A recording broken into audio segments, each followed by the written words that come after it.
Good morning, everyone. So today we will be discussing about the statement issue, has the education system limit the students' creativity? So I would like to begin by giving my definition of an education system and also creativity. So to me, an education system stands for a structure that is followed by institutions such as schools and universities, and they follow a guideline to give and to receive education.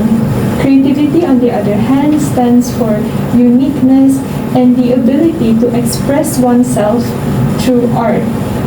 So I would like to begin by saying that I agree with this statement because schools implement narrow assessment methods. I believe that schools often require students to answer in a specific way, and this leaves little to no room for students to be creative and to be able to express themselves. Students may even be punished or penalized if they give an answer that is outside of the marking scheme, even though it is totally acceptable. So, what do you think? Thank you for your opinion, Camila. Although I agree with your definition of education system and creativity, I have to disagree with the statement.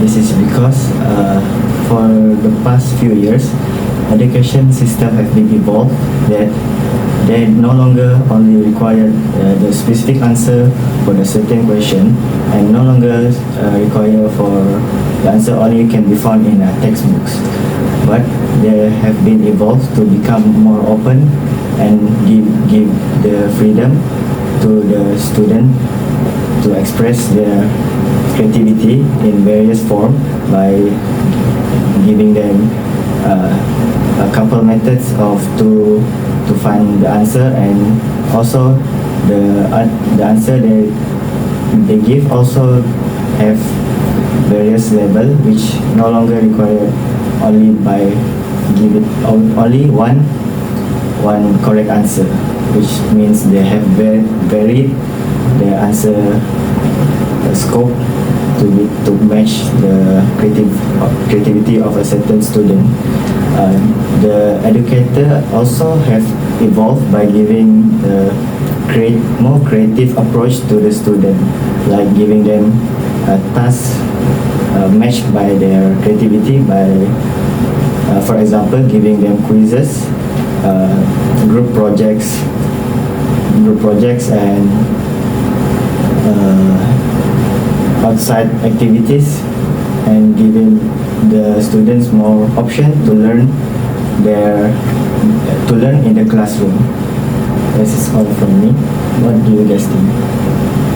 For me personally, I agree with Crystal's opinion because in the education system we have a fixed rule for the students, so automatically the students will abide by the rules, and this will create norms of society between the students in the school, and they are all expected to behave the same and to achieve certain marking schemes. So some of the students might think, oh, why should I try to do more, because in the end I will have to obtain the right marking scheme.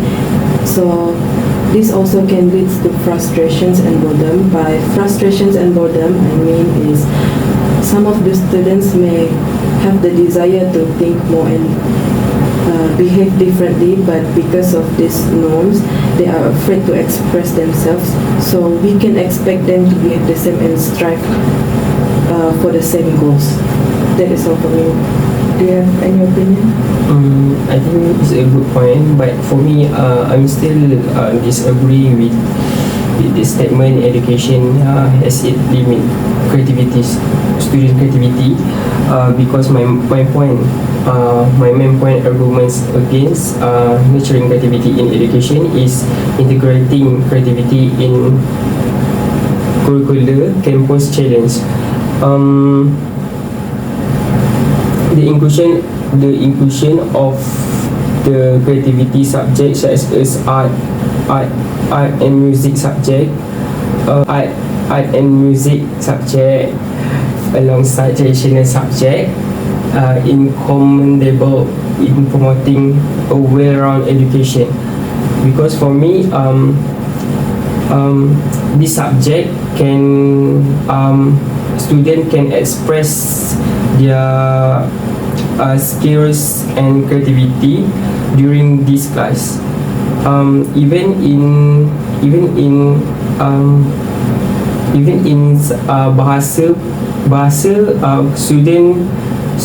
student can make creativity to make sentences. So what are the After listening to everyone's opinion, I must say that you bring up a very good point. The education system has been evolving, and Malaysia's education system is definitely included. As we can see in 2014, PMR was actually replaced by PP3, and the main reason why was because the government wanted to implement HOTS questions. HOTS is also known as higher order thinking skills, and these questions propose a bigger opportunity for students to express their creativity. So with your point, you say that the education system is evolving, and this is one of the examples. So I have to say that I'm starting to agree that the education system has not limited the students' creativity, but are evolving to give students more opportunities to be creative. I also changed my mind because now that I think about it, primary school students won't be sitting for UPSR anymore, but they will have yearly evaluations. And compared to my time when I was in primary school, they now have more competitions like talent shows and cooking skills. And I remember my brother said that they are all in charge of handling the event, like for the role of MC, door gift, and even daily morning prayer. So I think that I might change my mind to disagree with the statement. To add more to my previous point, since education system has implemented extracurricular activities in their syllabus, we can see that it gives more freedom to the students to express their creativity based on the activities and the clubs offered by the education system. This also gives them a guide by giving them a mentor for their selected activities. Do you guys have any other opinion? I agree with your point because I think like what I said in primary school or secondary we have art subject, music subject, or in university we have art stream to student express their creativity, or so that when we have a art stream like in university they can choose how they want they can choose how they want to express or their creativity. So, what's your opinion? Another opinion? I must say that just now she brought up the point of UPSR being terminated into more opportunities for students to be in a more inclusive environment. This only further strengthens the point that he has brought up earlier about the education system evolving. And we can see that in the termination of UPSR and also PMR to give students more room to grow in their own pace and to discover themselves through various programs and assessments. So overall, I must say that I'm starting to disagree with the statement and agree with the points that he has brought up earlier. Is there anything else that you would like to add on? No. So all of you disagree with this statement. Yes. Yes. So we can conclude that after all this statement, someone mentioned in this discussion, so we decide to disagree with this statement. Alright, so thank you everyone. Thank you.